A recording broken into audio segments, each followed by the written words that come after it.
Guardians of the Galaxy movies are interesting because everyone has that one that they absolutely adore and another one that they think is okay. Some adore the first one, think the sequel's okay, some adore the second and think the first one's okay.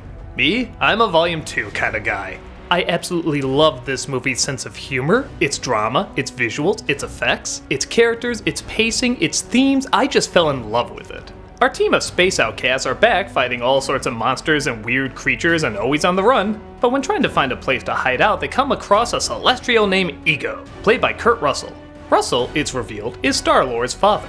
Yeah, I guess you can't expect a guy like this to have normal parents. His abilities are pretty much that of a god. He can create worlds from nothing. He can also destroy them with nothing, which suggests a very large threat, but the guy seems pretty nice. He gives them all a place to stay, he's a jokester, he's kind, but part of these situations, something just doesn't seem right. Nobody can put their finger on it, but there just seems to be something a little off. Everybody except, of course, Star-Lord, who just loves that he's found his actual dad and he's discovering who he is, where he came from, and what he's gonna do next. But meanwhile, the guy who raised Star-Lord, Yondu, played again by Michael Rooker, is in the middle of a mutiny with his crew taking over his ship and even capturing Groot and Rocket. While they desperately try to escape and even form a little bit of a bond, Star-Lord desperately tries to form a bond and maybe thinks about trying to escape.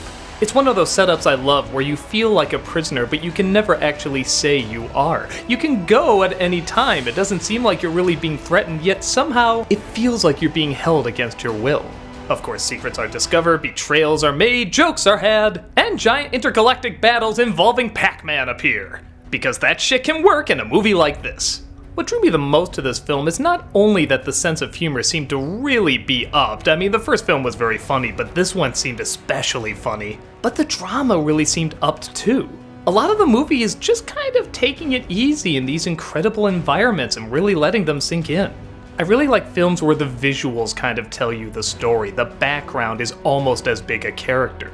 One of my favorite scenes is a really quiet moment where Gamora is just sitting in this field and then suddenly the ship comes down and attacks and it's her sibling and they try shooting at each other and blowing each other up. But then they both kind of get tired, they talk with one another, and they make amends like siblings do. It's crazy and over the top, yet somehow it feels kind of real. The emotions are all there and they don't need to be talked about, they just need to be explored. You can learn just as much about a character with a few choice words and just seeing them walk alone than you can with paragraphs and paragraphs of dialogue. With that said, there are a few things that don't quite add up. For example, I love Michael Rooker in this film. I mean, he's just a great character in this, but then there's kind of this connection that he was always his dad and he raised Star-Lord, but I don't know, the first film did not make that connection very strongly. I know they say like he was hard on him because he cared about him, but it feels like they're retconning the last film to kind of make this comparison work. But honestly, it's okay because it's done so well in this film. I love the way all these relations work off each other, and they're all so unique and they're so well defined.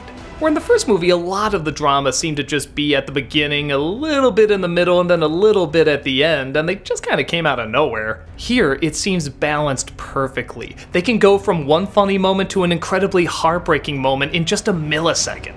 That way, a gigantic battle between a father and son, god and human, can easily be interrupted by just showing Groot how to push a button. They both work, match up beautifully, and you care for everybody. Even the ending scene, which I won't give away, I'm not gonna lie, I got a little teary-eyed at. Somehow this movie was working its magic without me even realizing it, to a point where when a character disappeared, I felt really bad. I felt as emotional as the characters in the film did. And a lot of that is because we do like these characters, and we do understand where they're coming from, and they're strange, and they're weird, and they're outcasts, and they're goofy, but we can relate to all of it. If I have one gripe, it's that the ending does go on a little too long, and maybe they're making up for the fact that a lot of the action was saved for the end, and there's only bits and pieces in the rest of the film. Like I said, it is a lot of walking around and talking. So I guess they felt they had to make up for lost punching time and just throw it all in the third act. But still, that action is amazing, and it's so incredible to watch, and you're 100% on the character's side. You want to see them work through what they're working through, you want to see them make connections, you want to see them win, you want to see them succeed. So yeah, I can't say if you like the first one you're gonna love the second one, because I know a lot of people that love the first one think the second one's only okay. But I also know a lot of people that think the first one's okay like me and absolutely adore the second one. I don't know what it is, but each film has something unique that connects with a lot of people. So whether you want to shoot a blaster or shed a tear, this is a movie that definitely takes you to the stars.